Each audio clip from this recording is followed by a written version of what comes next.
بسم الله الرحمن الرحيم الحمد لله رب العالمين، والصلاة والسلام على إمام غر الميامين وعلى آله وصحبه ومن سار على نهجه القويم، أما بعد، فأعوذ بالله من الشيطان الرجيم. بسم الله الرحمن الرحيم. رب اجعلني مقيم الصلاة ومن ذريتي ربنا وتقبل دعاء. ربنا اغفر لي ولوالدي وللمؤمنين يوم يقوم الحساب. انتہائی قابل قدر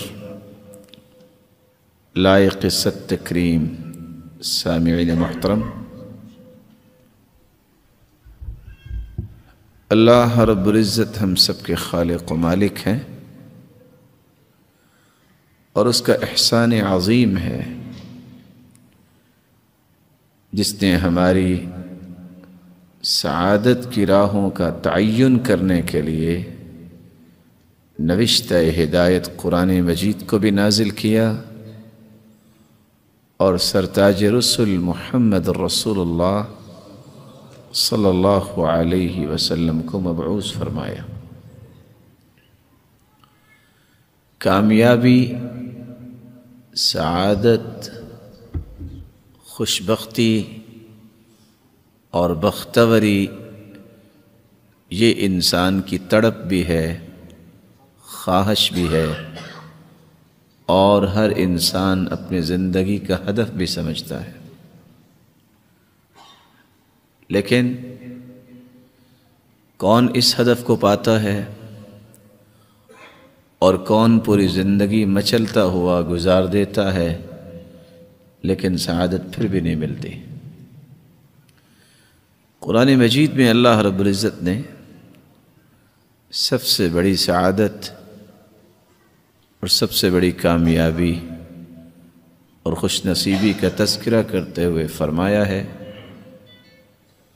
فَمَنْ زُحْزِحَ عَنِ النَّارِ وَأُدْخِلَ الْجَنَّةَ فَقَدْ فَازَ۔ سب سے بڑی کامیابی اور سب سے بڑی سعادت یہ ہے کہ کسی کو جہنم سے بچا کر جنت میں داخل کر دیا جائے، اور اس کی زندگی ایسی بارونق ہو، خوشیوں سے لبریز ہو، اس کی ہر پریشانی کو اللہ تعالیٰ اس کے لیے خوشی بنا دے۔ یہ اس وقت تک ممکن نہیں جب تک رسول اللہ صلی اللہ علیہ وسلم کے بتائے ہوئے اصولوں کے مطابق اپنی زندگی کے زاویوں کی ترتیب نہیں دیتا۔ آج ہماری گفتگو کا محور یہی چند اصول ہوں گے۔ کامیاب زندگی اور سعادت کی زندگی گزارنے کے لیے سب سے پہلا اصول یہ ہے، المداومۃ علی الفرائض، فرائض پر مداومت اور ہمیشگی، یہ میری دنیا کی لذت اور میری آخرت کی کامیابی ہے۔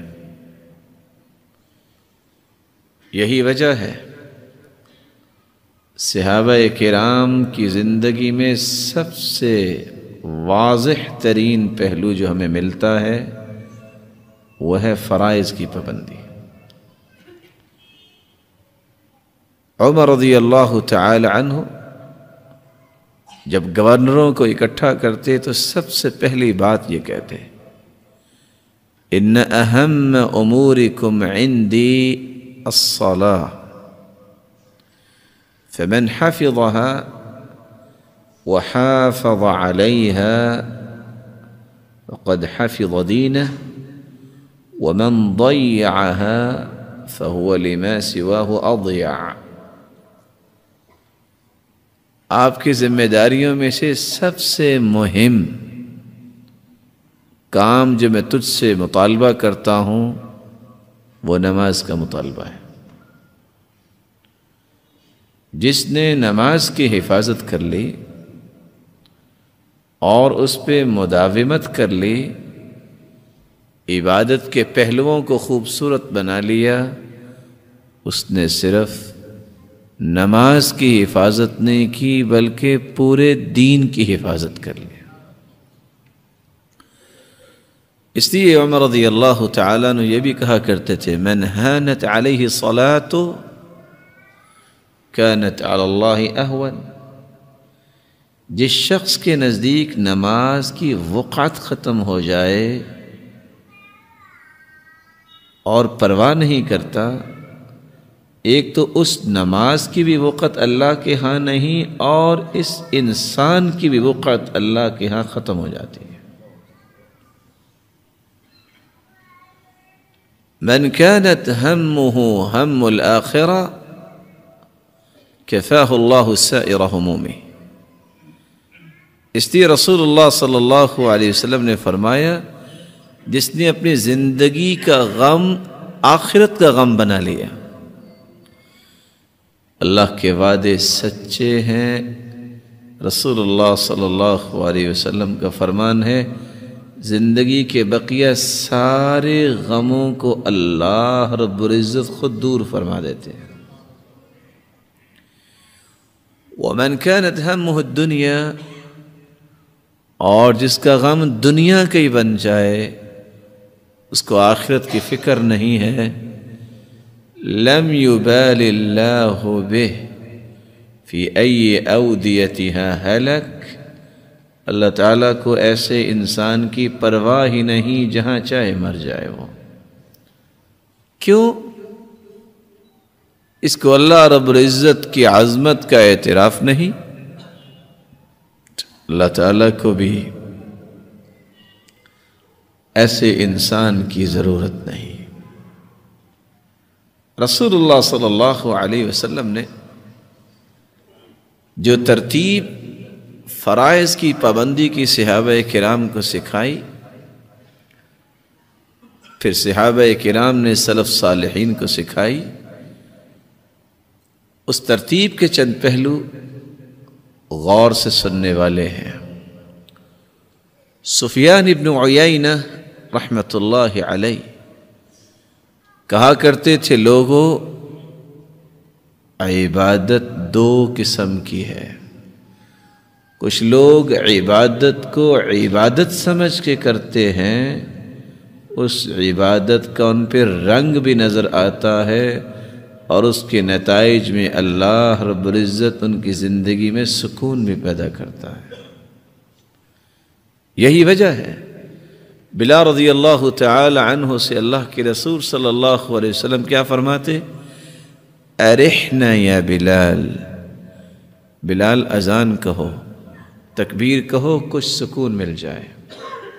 وَجُعِلَتْ قُرَّةُ عَيْنِي فِي الصَّلَاةِ، میری آنکھوں کی ٹھنڈک اللہ تعالیٰ نے نماز کو بنا دیا ہے۔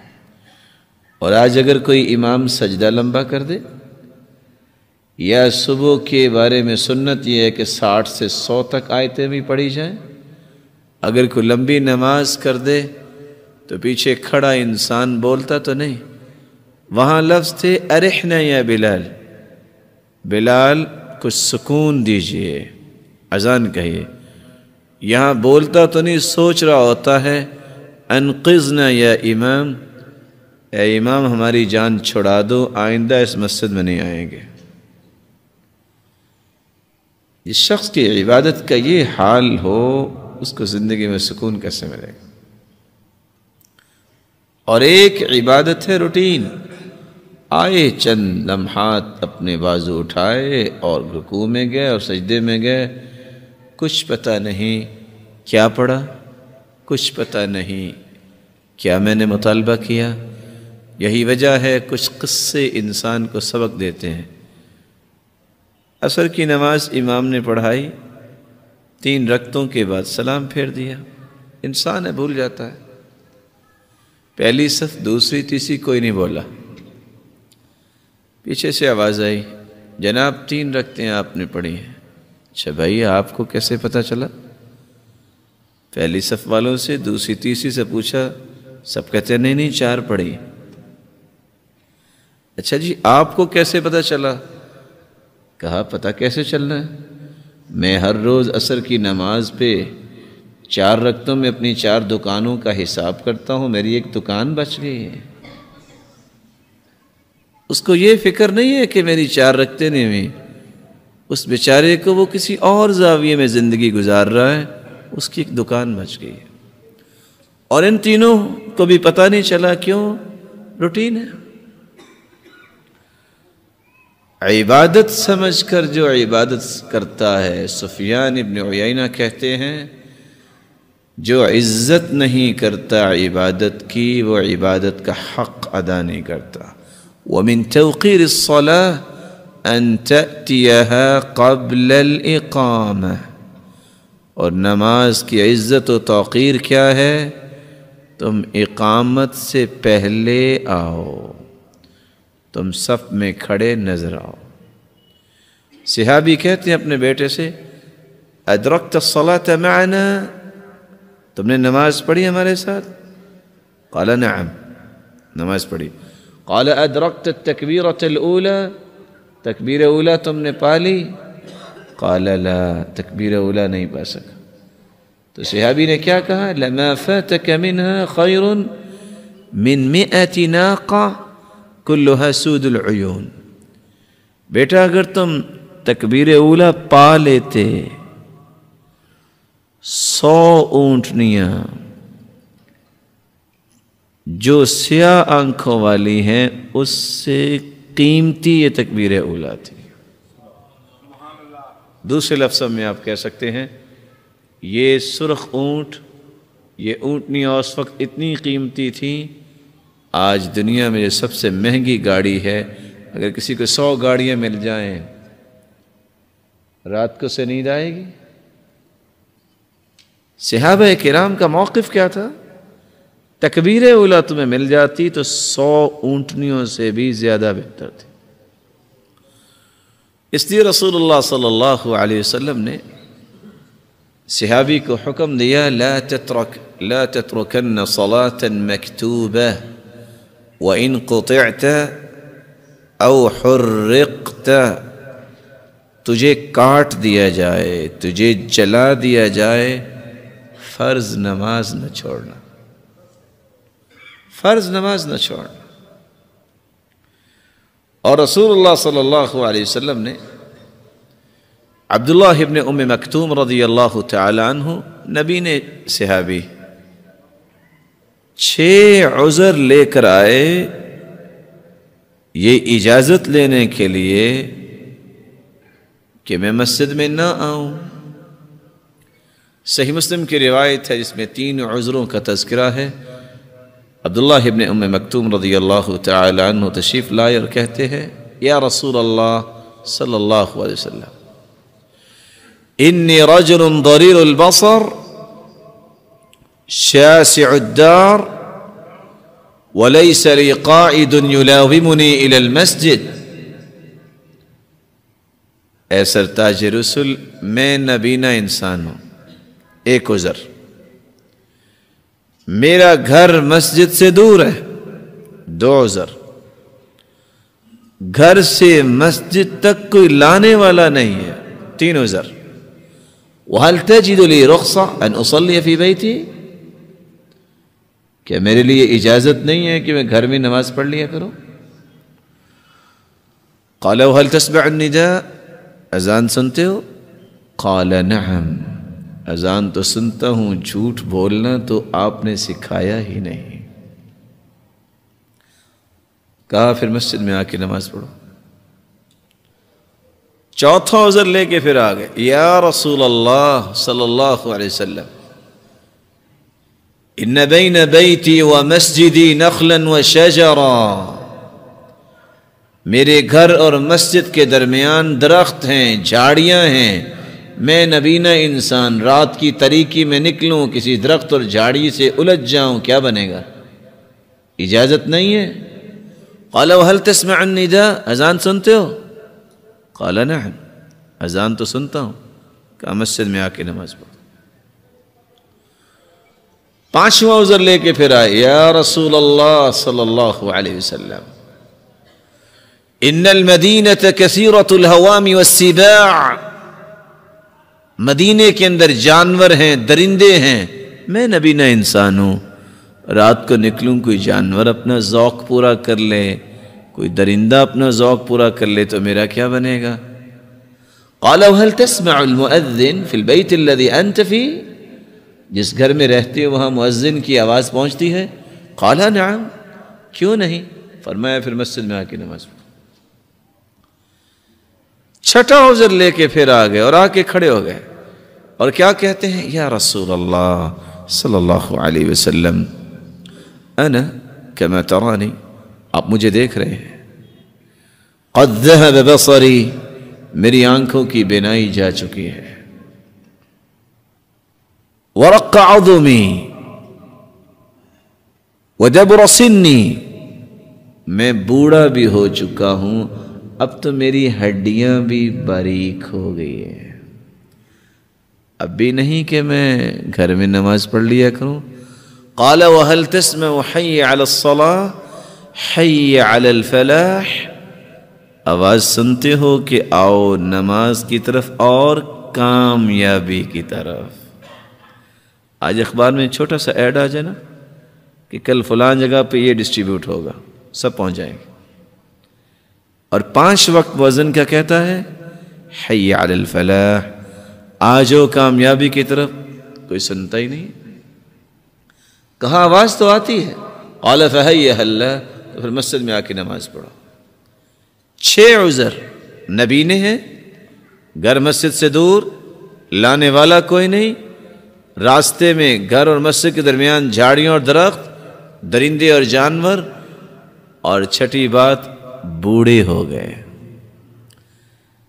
دیانت داری سے سوچئے، جس کو اللہ نے آنکھوں کی نعمت بھی دی، جگہ جگہ پہ مسجدیں اور 10 نعمتیں، کل قیامت کو 7واں عذر کون سا اللہ کے سامنے پیش کر کے اپنی جان چھڑائے گا، اور پھر بھی وہ نماز پڑھنے نہیں آتا؟ جو لوگ نماز پڑھنے مسجد میں آتے ہیں، ہم ان سے گزارش کرتے ہیں نماز وہ پڑھو جو قبول ہو جائے، اور نماز قبول وہ ہوگی جو سنت کے مطابق ہوگی، جو رسول اللہ صلی اللہ علیہ وسلم نے پڑھی۔ صلو کما رأیتمونی اصلی، صحیح بخاری کی روایت ہے، نماز اس طرح پڑھو جس طرح مجھے پڑھتے دیکھا ہے۔ اور صحیح بخاری کی روایت ہے، کان اذا قام الى الصلاة کبر، جب نماز کے لیے اللہ اکبر، اللہ کے رسول صلی اللہ علیہ وسلم کھڑا ہونا چاہتے تو کہتے اللہ اکبر، ورفع یدیہ حذو منکبیہ، اور اپنے دونوں مبارک ہاتھوں کو اپنے کندھوں کے برابر لے آتے۔ وَإِذَا كَبَّرَ لِلرُّكُوعِ، جب رکوع کے لیے اللہ اکبر کہتے، رفع یدیہ حذو منکبیہ، اپنے دونوں ہاتھوں کو کندھوں کے برابر لے جاتے۔ وَإِذَا رَفَعَ رَأْسَهُ مِنَ الرُّكُوعِ، جب رکوع سے اپنا سر مبارک اٹھانا چاہتے، رفع یدیہ حذو منکبیہ، دونوں ہاتھوں کو کندھوں کے برابر لے جاتے۔ وَإِذَا قَامَ مِنَ الرَّكْعَتَيْنِ، جب 2 رکعتوں کے بعد تیسری رکعت کے لیے اپنا سر مبارک اٹھاتے تو کیا کرتے؟ رفع یدیہ حذو منکبیہ، اپنے دونوں ہاتھوں کو کندھوں کے برابر لے جاتے۔ اور پہلی مرتبہ جب وہ اللہ اکبر کہتے، ثم یشد بہما علی صدری، اپنے دونوں ہاتھوں کو صدری، کس پہ باندھتے؟ صدر کس کو کہتے ہیں؟ آپ عربی پڑھے ہوئے ہیں سب لوگ، اتنا کامن لفظ ہے، صدر کس کو کہتے ہیں؟ سینے کو۔ اور سینہ کہاں ہے؟ ہاتھ کے اشارے سے نہیں، اس کو بیان بھی تو کیا جا سکتا ہے نا۔ سینہ کس کو کہتے ہیں؟ آج کل تو کہ خاصے ملٹی پرپز آگے ہیں، ہو سکتا ہے کہ کوئی کسی کا سینہ نیچے بھی چلا گیا ہو سکتا ہے نا۔ ایک شخص زندگی نماز پڑھتا ہے، اس نے رسول اللہ صلی اللہ علیہ وسلم کے طریقے کے مطابق نماز نہیں پڑھی، اور سلسلہ صحیحہ کی روایت غور سے سنیے گا، ان الرجل لیصلی 60 سنہ، ایک انسان 60 سال نماز پڑھتا ہے۔ اس کا مطلب یہ نکلا اٹ مینز کہ اس کی عمر 70 سال ہے، کیونکہ 10 سال کی عمر میں اس نے نماز پہ مار کھانی ہے نا اگر نہیں پڑھتا تو۔ قیامت کا دن ہوگا وَلَا يُقْبَلُ مِنْهُ صَلَاةٌ، 60 سال نماز پڑھی لیکن قیامت کے دن ایک بھی نماز اس کی قبول نہیں ہوگی۔ بڑی خوفناک بات ہے۔ کیا ہو گیا؟ کیا اس نے وضو نہیں کیا؟ لا صلاة لمن لم يقرأ بفاتحة الكتاب، سورة الفاتحہ جو نہیں پڑھتا اس کی بھی نماز نہیں ہوتی۔ کیا اس نے سورة الفاتحہ نہیں پڑھی؟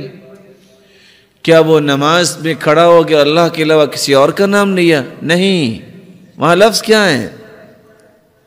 لَعَلَّهُ يُتِمُّ الرُّكُوعَ وَلَا يُتِمُّ السُّجُودَ وَيُتِمُّ السُّجُودَ وَلَا يُتِمُّ الرُّكُوعَ، شاید کہ اس نے رکوع صحیح کیا، سجدہ صحیح نہیں کیا، سجدہ صحیح کیا تو رکوع صحیح نہیں کیا۔ کیا بنے گا اس انسان کا؟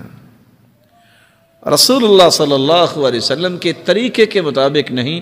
اگر 210 روایتیں ایک چیز پہ آ جائیں کہ اللہ کے رسول صلی اللہ علیہ وسلم نے اپنے دونوں ہاتھوں کو کندھوں کے برابر اٹھایا، پھر رسول اللہ صلی اللہ علیہ وسلم نے ہاتھ کہاں باندھے، ایک ایمان قبول کرنے والا شخص جب یہ طریقہ اختیار نہیں کرتا تو پھر نماز کس کے لیے پڑھ رہا ہے؟ وہ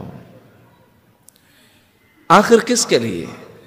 اس رب نے تو قبول کرنی ہے وہ نماز جو اپنے پیغمبر کو سکھائی۔ اس لیے جو مسجد میں آ جائے ان سے ہم گزارش کرتے ہیں کہ وہ سنت کے مطابق نماز پڑھیں، جو نہیں آئے ان کو مسجد میں لانے کی ہم گزارش کرتے ہیں، اور جو نماز پڑھتا ہی نہیں ہے اللہ تعالیٰ ہدایت نصیب فرمائے۔ اگر کتابیں کھولتے ہیں نا تو کتابیں بول کے کہتی ہیں ایسا انسان جو نماز پڑھتا ہی نہیں، جو نماز کہتا ہے ضروری نہیں ہے، یہ کون سی فرض ہے؟ یہ تو بھوکے لوگ پڑھتے ہیں جن کو کھانے پینے کو کچھ ملتا نہیں ہے، تو وہ رو رلا کے اللہ سے کچھ مانگتے ہیں، میرے پاس تو سب کچھ موجود ہے، مجھے کیا نماز کی ضرورت ہے؟ تو کتابیں بول کے کہتی ہیں من ترک الصلاة متعمدا فقد کفر، جو معاند ہے کہتے ہیں نماز ہے ہی نہیں، ضرورت ہی نہیں، تو کافر ہو جاتا ہے۔ اور ایسا انسان اگر بغیر توبہ کے مر جائے تو ایسے انسان کے بارے میں کتابیں کیا کہتی ہیں؟ لا یغسل، اس کا غسل کی ضرورت نہیں ہے، ولا یکفن، اس کو کفن کی بھی ضرورت نہیں ہے، ولا یصلی علیہ، اس کا جنازہ پڑھنے کی بھی ضرورت نہیں ہے، ولا یدعى له بالمغفرہ، اس کے بخشش کی دعا کی بھی ضرورت نہیں ہے، ولا یدفن فی مقابر المسلمین، مسلمانوں کے قبرستان میں بھی اس کو دفن کرنے کی ضرورت نہیں ہے۔ اور رسول اللہ صلی اللہ علیہ وسلم نے فرمایا من صلی العشاء فی جماعت کان کقیام نصف لیلہ ومن صلی العشاء والفجر فی جماعت کان کقیام لیلہ، آسانی اتنی ہے عشاء کی نماز کو باجماعت پڑھ لے، آدھی رات کی تہجد اس کے نامہ اعمال میں لکھ دی جاتی ہے، اور جو صبح کی نماز پڑھ لے اس کو اجر و ثواب تہجد کا بھی مل جاتا ہے۔ اور دین نے اتنی خوبصورت یہ بات بیان کی ہے، رسول اللہ صلی اللہ علیہ وسلم نے فرمایا من اتى فراشه وهو ينوي ان يقوم يصلي من الليل فغلبت عيناه حتى اصبح كتب له ما نوى وكان نومه صدقة عليه من ربه عز وجل، جو شخص رات سوتے وقت نیت کر لیتا ہے کہ میں صبح تہجد پڑھوں گا، انسان اگر نیت یہ کرتا ہے اے مالک الملک مجھے توفیق عطا فرما، رات کی تاریکی میں تیرے سامنے کھڑے ہونے کی لذتیں ہی کچھ عجیب ہیں، اے اللہ یہ لذت مجھے بھی عطا کر دے، اور تہجد کے وقت مجھے اپنے سامنے کھڑا ہونے کی توفیق دے دے۔ انسان سو گیا، وضو کیا، اذکار کیے اور سو گیا، فغلبت عیناہ حتی اصبح، نیند کا اتنا غلبہ ہوا صبح کی اذان ہوگی اور پتہ ہی نہیں چلا۔ اللہ رب العزت فرشتوں سے کہتے ہیں انا قیدت عبدی بقید من قیودی، سلایا تو میں نے ہے، یہ نیت کر کے سویا تھا نا، جو اس نے نیت کی، اس نے تہجد پڑھی ہے یا نہیں پڑھی، اس کے نامہ اعمال میں تہجد لکھ دو۔ وَكَانَ نَوْمُهُ صَدَقَةً عَلَيْهِ مِنْ رَبِّهِ عَزَّ وَجَلَّ، رات کی تاریکی میں لوگ صدقہ کرتے رہے، یہ تو سویا رہا، اس کی 4 یا 6 گھنٹے نیند کو ہی صدقہ بنا کے اس کے نام اعمال میں لکھ دو، اللہ وہ بھی ضائع نہیں کرتے۔ وَمَنْ صَلَّى الْفَجْرَ فِي جَمَاعَةٍ فَهُوَ فِي ذِمَّةِ اللَّهِ فَلَا تُخْفِرُ ذِمَّةَ اللَّهِ، جو فجر کی نماز با جماعت پڑھتا ہے وہ اللہ کی امانت و ضمانت میں چلا جاتا ہے۔ لوگوں اپنے ہاتھوں سے اپنے خود بخود اللہ کی ضمانت کو نہ توڑا کرو، فجر کی نماز با جماعت پڑھا کرو۔ وَمَنْ صَلَّى الْفَجْرَ فِي جَمَاعَةٍ ثُمَّ قَعَدَ يَذْكُرُ اللَّهَ عَزَّ وَجَلَّ حَتَّى تَطْلُعَ الشَّمْسُ ثُمَّ صَلَّى رَكْعَتَيْنِ كانت له كأجر حجة وعمرة تامة تامة تامة، جو صبح کی نماز با جماعت پڑھ لے، پھر اللہ کا ذکر کرے یہاں تک کہ سورج نکل آئے، 2 رکعتیں اٹھ کے پڑھ لیتا ہے، اللہ رب العزت مکمل مکمل مکمل حج اور عمرے کا ثواب اسے نصیب فرما دیتے ہیں۔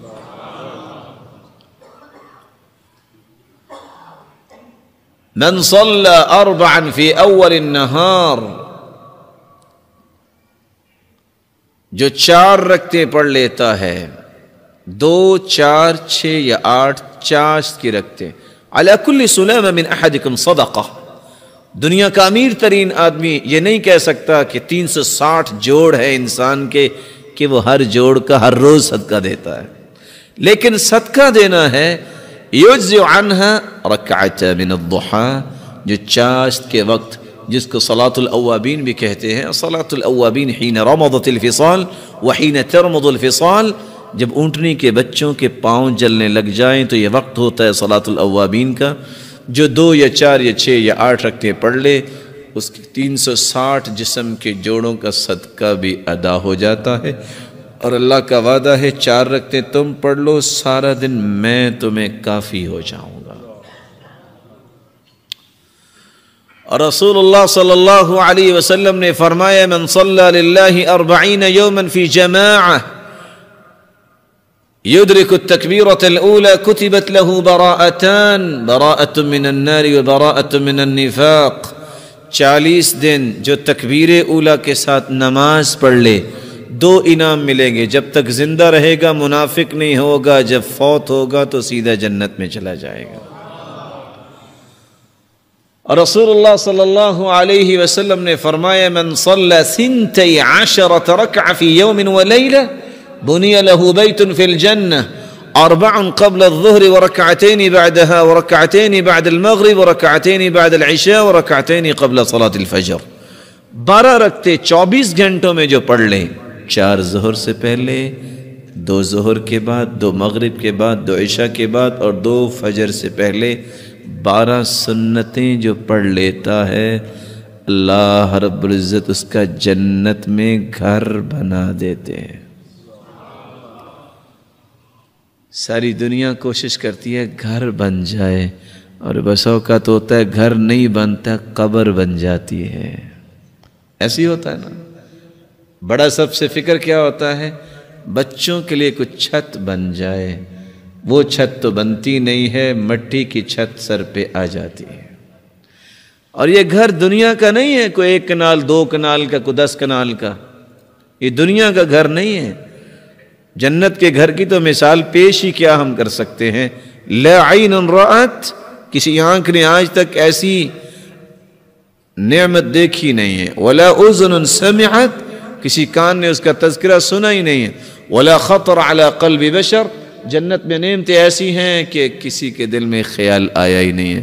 وہ اتفاق سے امارات میں کچھ چند دینی پروگرام تھے، ایک شخص کہتا ہے جی فلاں وہ ہے جو خلیفہ ٹاور ہے نا بہت اونچا، میں نے کہا یہ تو دیکھ لیا ہے، جنت میں ایسی ہیں جو آج تک کسی نے دیکھی نہیں۔ جنت کا اور دنیا کا مقابلہ کیسا؟ اس لیے رسول اللہ صلی اللہ علیہ وسلم نے فرمایا ان فی الجنۃ لخیمۃ مجوفۃ من لؤلؤہ، مکان نہیں، جنت میں جو خیمہ ہوگا نا وہ موتی کے اندر بنا ہوگا۔ موتی دیکھا ہوا آپ نے کتنا کو موٹا ہوتا ہے؟ آپ نے اتنا موٹا موتی دیکھا ہے؟ اللہ اکبر۔ موتی کے اندر خیمہ ہوگا، عرضها 60 میلا، اس کی چوڑائی صرف 60 میل ہوگی۔ لمبائی کتنی ہوگی؟ یہ تو چوڑائی ہے نا، اور اس کی اونچائی کتنی ہوگی؟ آپ میں سے کوئی ایسا میرا بھائی بیٹھا ہے جو 60 میل کا مالک ہو؟ بولے۔ یہ خیمہ ہے جنت کا۔ اللہ تعالیٰ جنت میں سب کو مالک بنا دے۔ وَمَنْ صَلَّى 4 قَبْلَ الظُّهْرِ و4 بَعْدَهَا حَرَّمَهُ اللَّهُ عَلَى النَّارِ، جو 4 ظہر سے پہلے 4 ظہر کے بعد پڑھ لے اللہ تعالیٰ اس کو جہنم پہ حرام قرار دے دیتے۔ رحم اللہ امرأ صلی 4 قبل العصر، جو عصر کے سے پہلے 4 رکعتیں پڑھ لے، ہمت کر لے، اللہ اس پہ اپنی رحمت کی برکھا برسا دیتے ہیں۔ اور رسول اللہ صلی اللہ علیہ وسلم نے فرمایا من قام ب10 آیات لم یکتب من الغافلین، جو رات کی تاریکی میں 10 آیتیں، صرف 10 آیتیں اللہ کے سامنے کھڑا ہو کے پڑھ لے۔ کیا مطلب 10 آیتوں کا؟ آپ میں سے آخری 2 صورتیں کس کس کو یاد ہیں؟ ہاتھ کھڑا کیجئے۔ قل اعوذ برب الفلق اور قل اعوذ برب الناس، ان 2 صورتوں کی 11 آیتیں ہیں۔ کچھ بھی یاد نہیں ہے، اٹھ کے 2 رکعتوں میں یہ 2 صورتیں پڑھ لیں۔ فرمایا لم یکتب من الغافلین، اللہ تعالیٰ اس کا نام غافلوں سے کاٹ دیتے ہیں، اس کے اندر غفلت نہیں آئے گی۔ اللہ ہر ایک کے نصیبے میں فرمائے۔ عبداللہ ابن عمر رضی اللہ تعالی عنہ 14 سال کی عمر، خواب آ گئی، اور رسول اللہ صلی اللہ علیہ وسلم کا مزاج مبارک تھا، آپ صبح کی نماز پڑھاتے اور صحابہ سے کہتے ہر رأى احد منکم الرؤیا فلیقصها، کسی نے خواب دیکھا ہے تو مجھے بتائیں میں تعبیر کرتا ہوں۔ ان کی بڑی خواہش تھی کہ مجھے خواب ہے، لیکن خواب ایسے تو نہیں آتے، وہ تو خود بخود ہی آتے ہیں نا۔ ایک دن خواب آ گیا، بھاگے، آج میں بھی تعبیر پوچھوں گا۔ صحابہ کرام تشریف فرما تھے، وقت نہیں ملا۔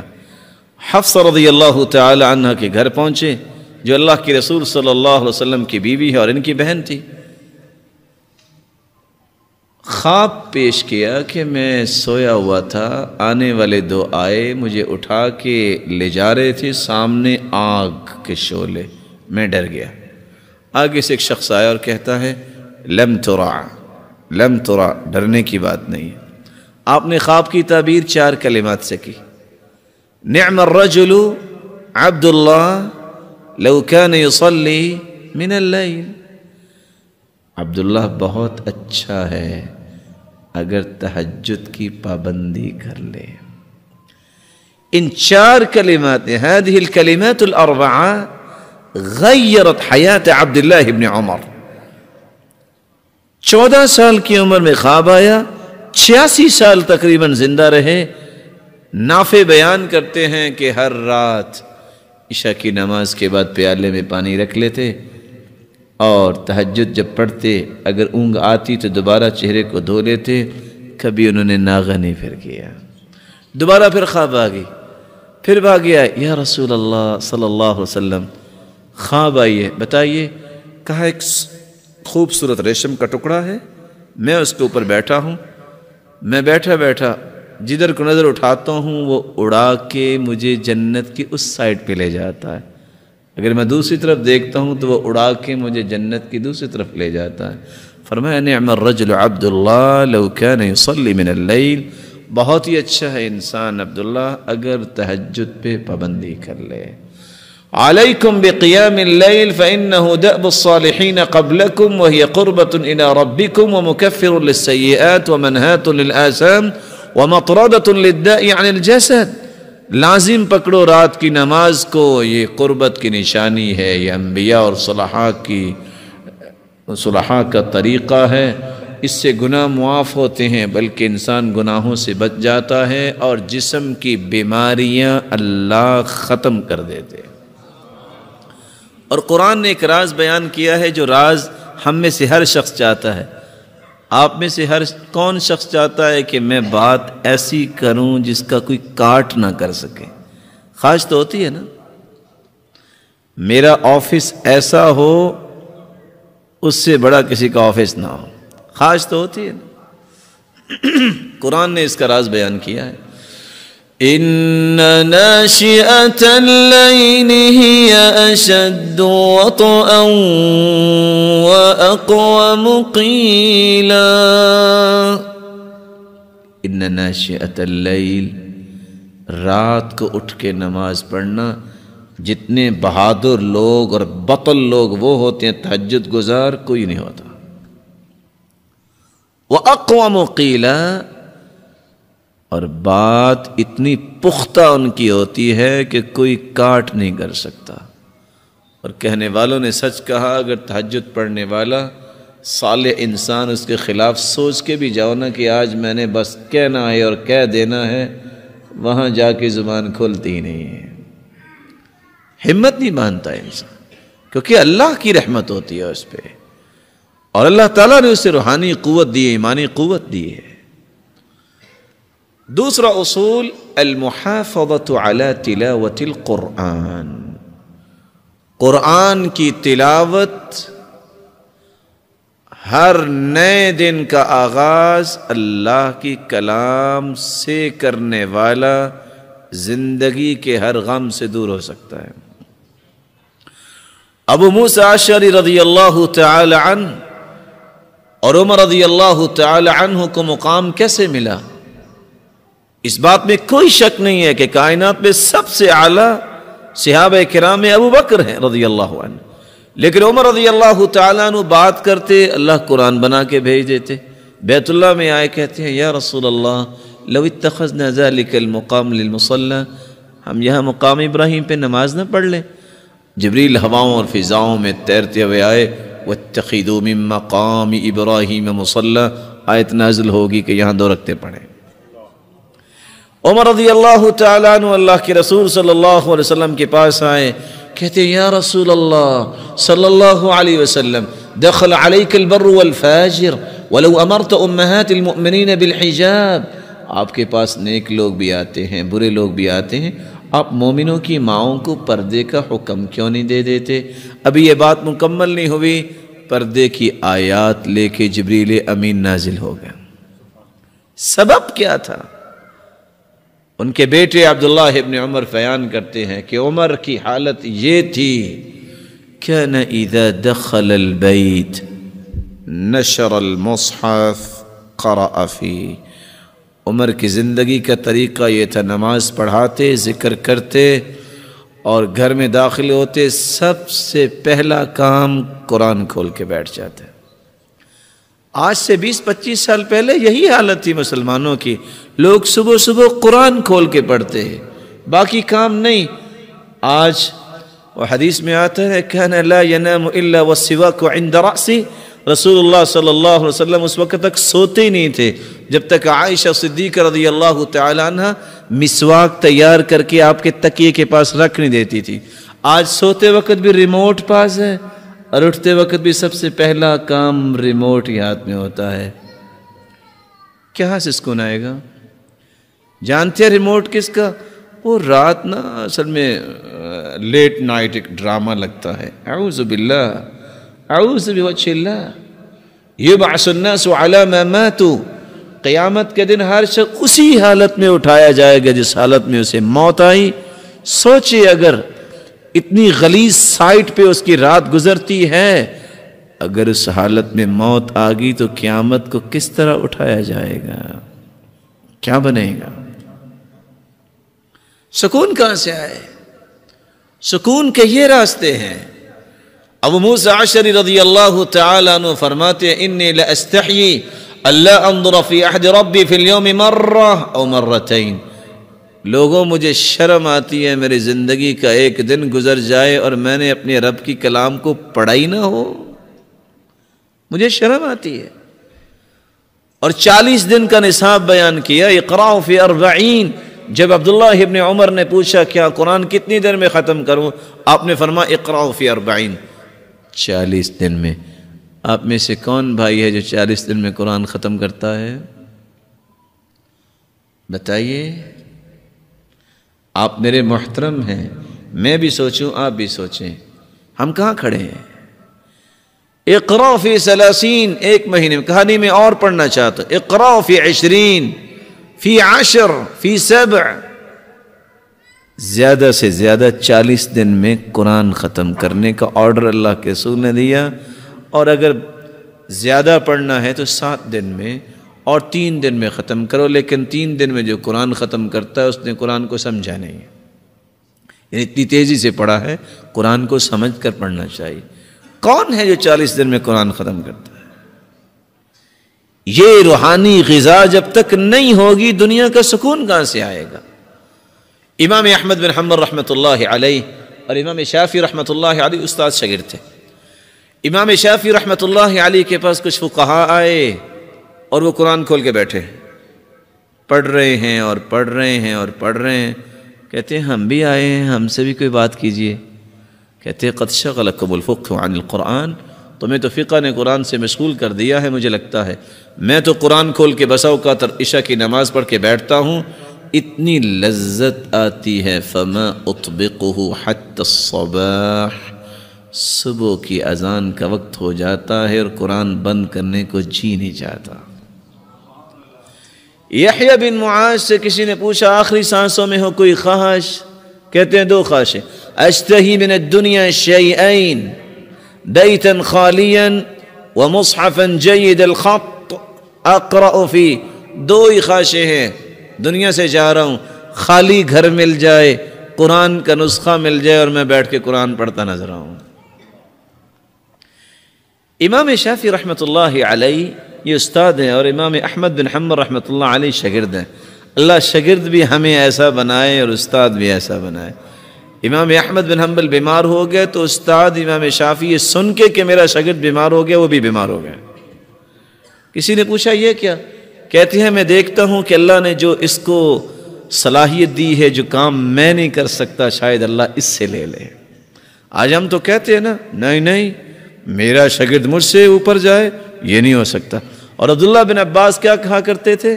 کسی نے پوچھا 18 سال کے بچے ہو، 65 سال کے لوگ تمہارا فتویٰ مانتے ہیں، راز کیا ہے؟ کہا پہلا راز اللہ کی رحمت، دوسرا راز اللہ کے رسول کی دعا، اور تیسرا راز جب میں پڑھانے بیٹھتا ہوں نا تو میں کہتا ہوں یا اللہ مجھ سے سیکھنے والوں کو مجھ سے بھی بڑا عالم بنا۔ کتنا پیارا دل ہے۔ ہم کہتے ہیں بڑا ضرور بنے، لیکن نہیں مجھ سے نہیں بڑا بننا چاہیے۔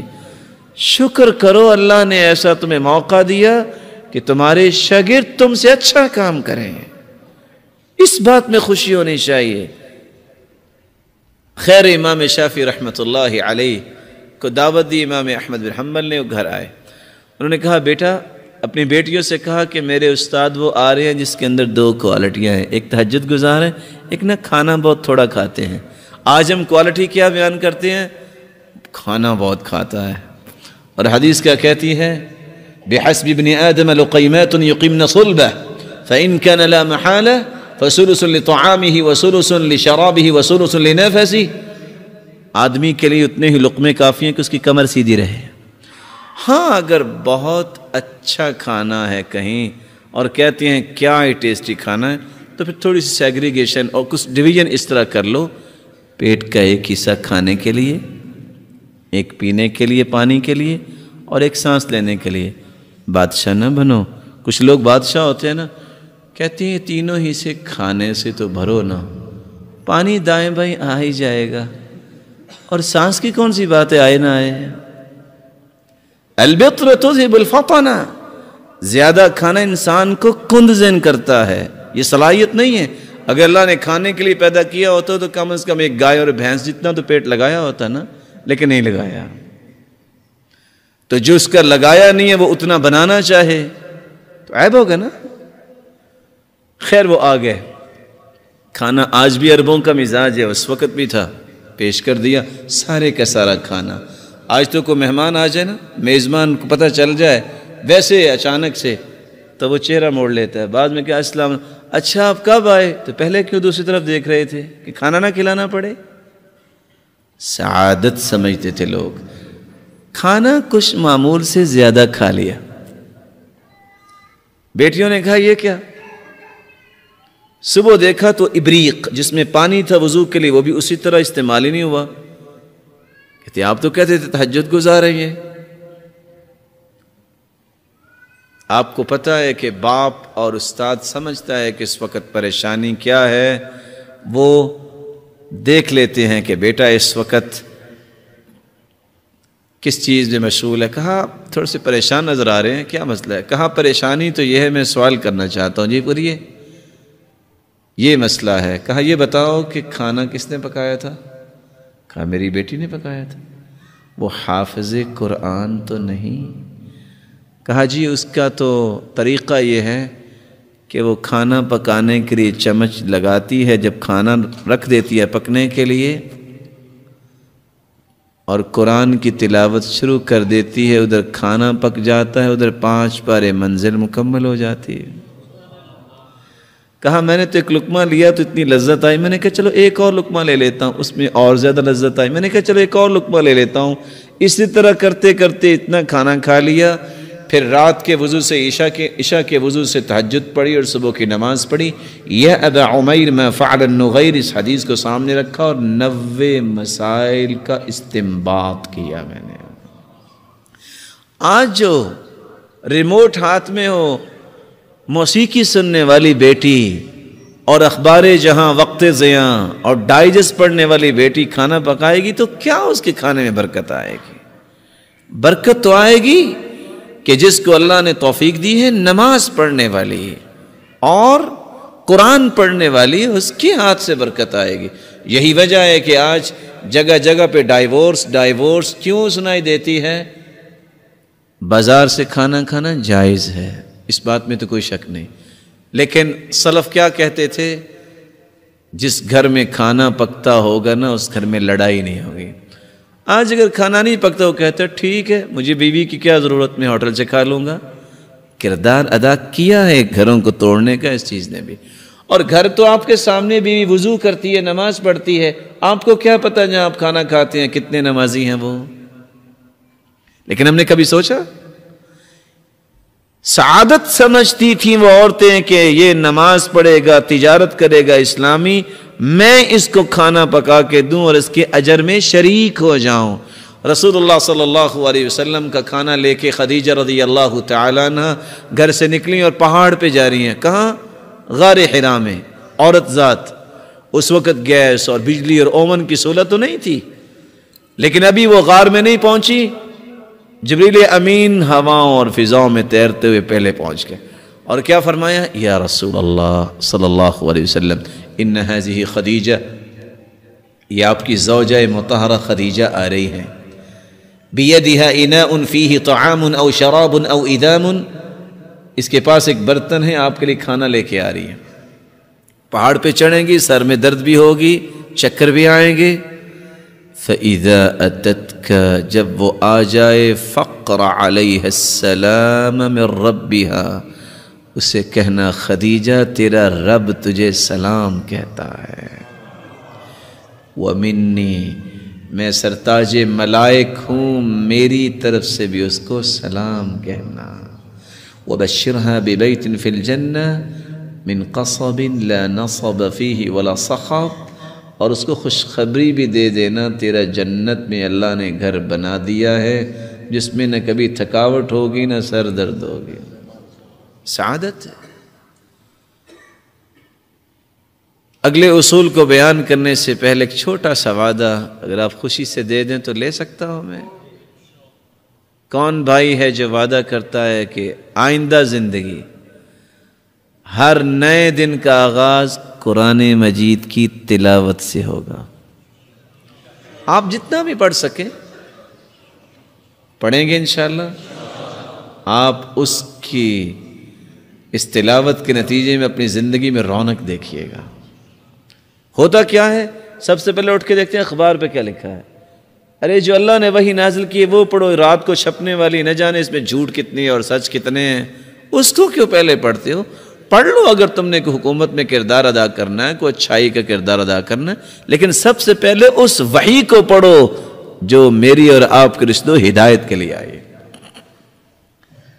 تیسرا اصول سعادت مندی کا، اپنے دل کو بغض، حسد، تعصب، عناد، عصبیت سے پاک اور صاف کر لو۔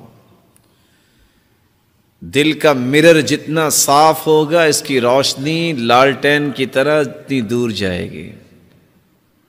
آج پھول سجانا ہو نا تو پھول کو سجانے کے لیے جو چیز ہم خریدتے ہیں نا اتنا پھول مہنگا نہیں ہوتا جتنا جس میں پھول رکھا جاتا ہے وہ مہنگا ہوتا ہے۔ وَزَيَّنَهُ فِي قُلُوبِكُمْ، ایمان کا پھول بھی اللہ دل میں سجانا چاہتے ہیں، اور جہاں پھول رکھنا ہے وہاں غلاظت اور نالیاں اور نجاستیں ہوں، وہاں پھول جو ہے وہ کام کرے گا؟ ان اللہ لا ينظر الى صورکم، اللہ تمہاری شکل و صورت کو نہیں دیکھتے، بنائی اللہ نے ہے۔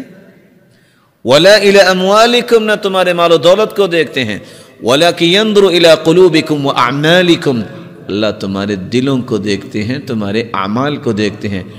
سوچئے اللہ رب العزت کی مبارک نظریں دل پہ پڑیں اور دل میں اس طرح کی غلاظتیں ہوں، اللہ کی نظروں کی توہین ہے کہ نہیں ہے؟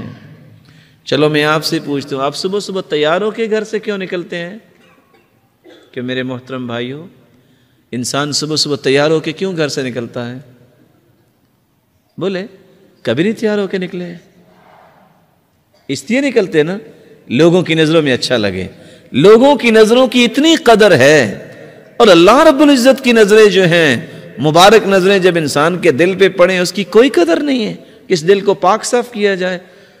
اللہ کے رسول صلی اللہ علیہ وسلم بیٹھے تھے، آپ نے صحابہ سے مخاطب ہو کے فرمایا سَيَطْلُعُ عَلَيْكُمُ الْآنَ رَجُلٌ مِّنْ هَذَا الْفَجِّ مِنْ أَهْلِ الْجَنَّةِ، میرے صحابہ ابھی جو آئے گا نا یہاں وہ جنتی ہوگا۔ سب دیکھ رہے ہیں کون ہے؟ دیکھا فَإِذَا هُوَ سَعْدٌ رضی اللہ عنہ، سعد رضی اللہ تعالیٰ عنہ تشریف لائے، دائیں ہاتھ میں کونٹی ہے اور بائیں ہاتھ میں جوتی ہے، وَتَقْطُرُ لِحْيَتُهُ مَاءً، اور داڑھی مبارک سے پانی کے قطرات گر رہے ہیں۔ لوگ دیکھ کے کیا کہنے لگے صحابہ؟ سبحان اللہ، نہ موت نہ قبر نہ حساب و کتاب، جنتی۔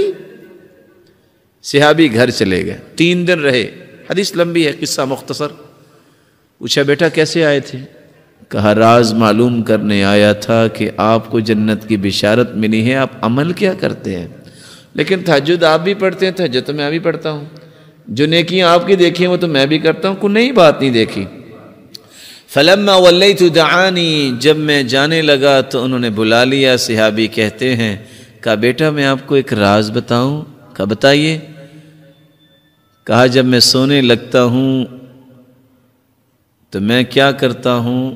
لا اجد غلا لأحد من المسلمین، میں کہتا ہوں اے اللہ میں نے سب کو معاف کیا، دل کو صاف کیا، تو مجھے معاف کر دے، میں دل میں کوئی بغض اور حسد نہیں رکھتا۔ اللہ نے جنت کی بشارت دے دی۔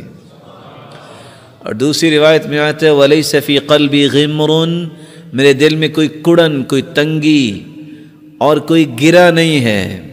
وَلَا أَحْسُدُ عَلَىٰ أَحَدٍ عَلَىٰ شَيْءٍ أَعْطَاهُ اللَّهُ إِيَّاهُ، میں نے آج تک کسی پہ حسد نہیں کیا، اللہ نے جنت کی ضمانت دے دی۔ کر سکتے ہیں وعدہ کہ آج ہم دل کو صاف کر کے سوئیں گے؟ آواز تھوڑے بھائیوں کی آئی۔ تو جو رب اپنے اس بندے کو جنت دے سکتا ہے وہ ہمیں بھی دینے پہ قادر ہے نا۔ دل کی صفائی نہیں، کبھی چین نہیں۔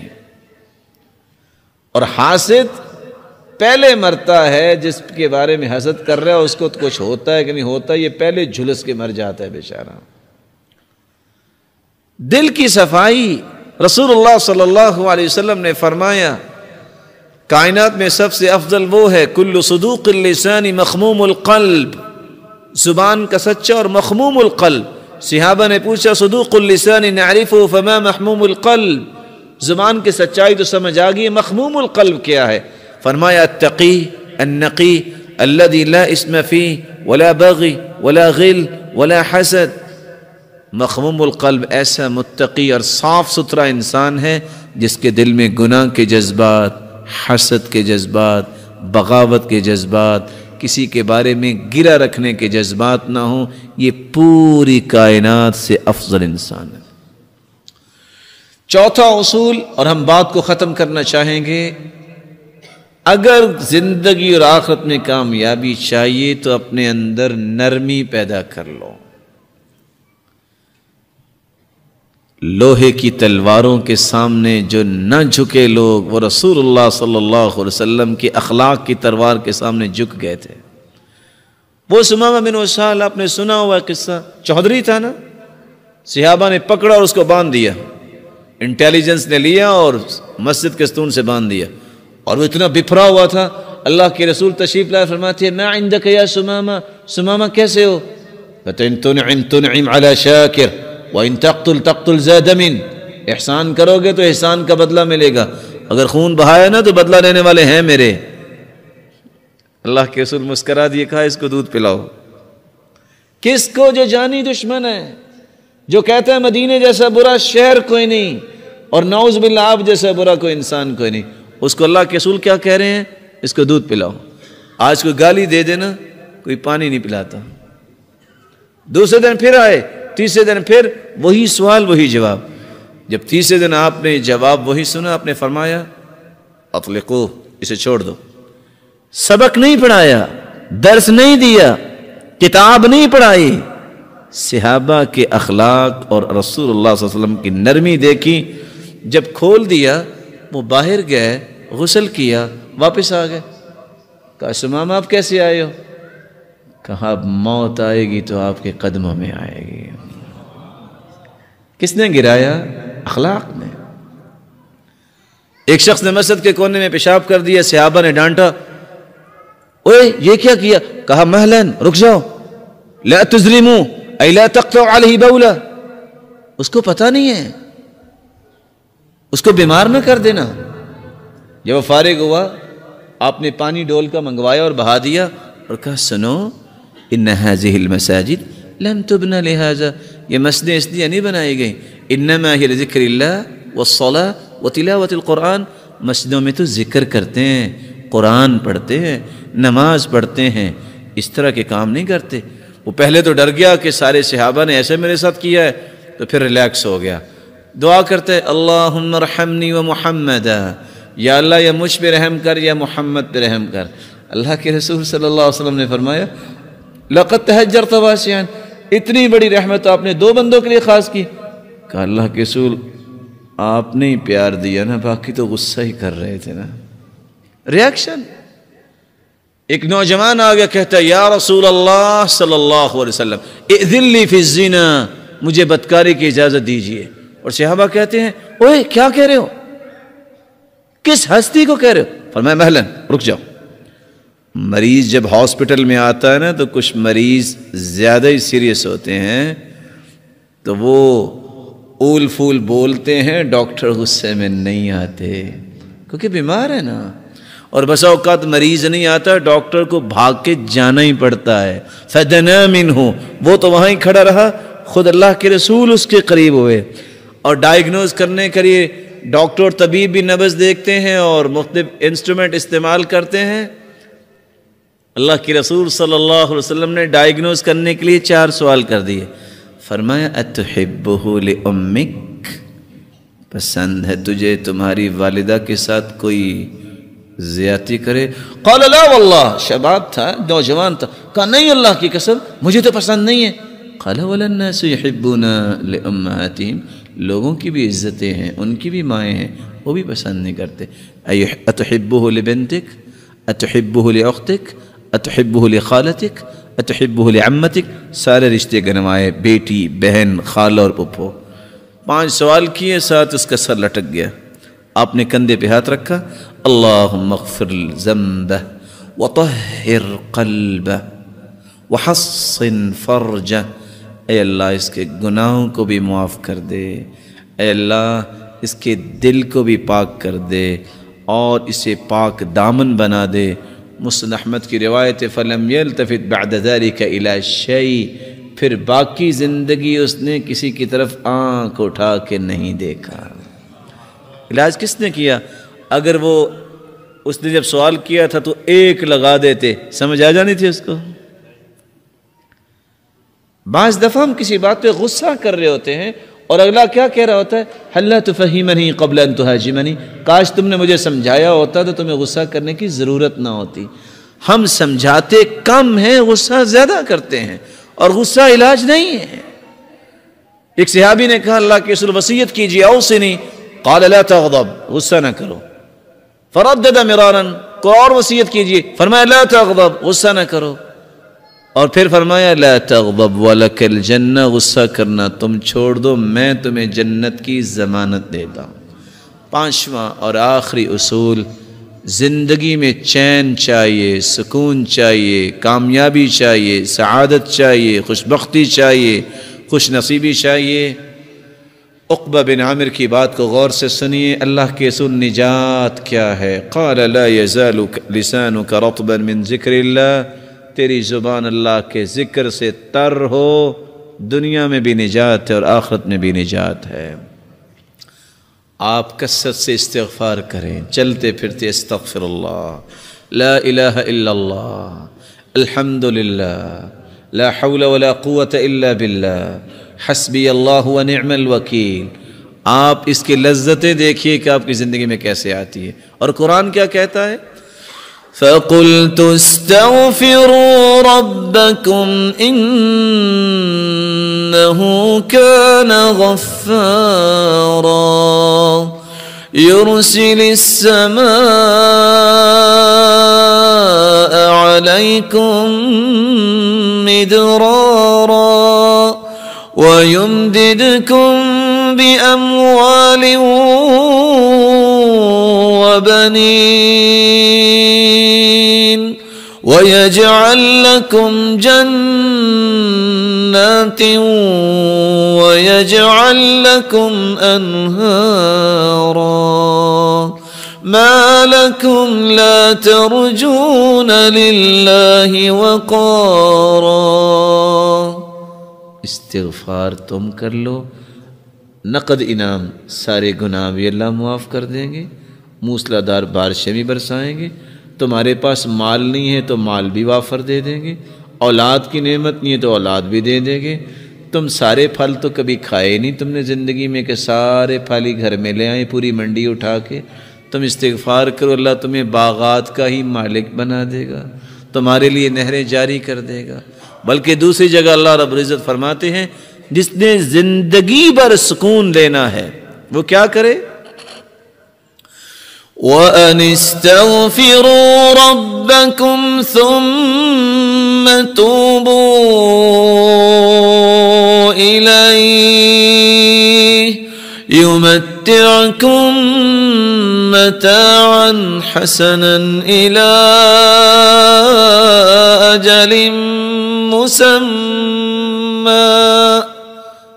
استغفار کر لو، جب تک زندہ رہو گے اللہ تمہیں چین نصیب فرما دے گا۔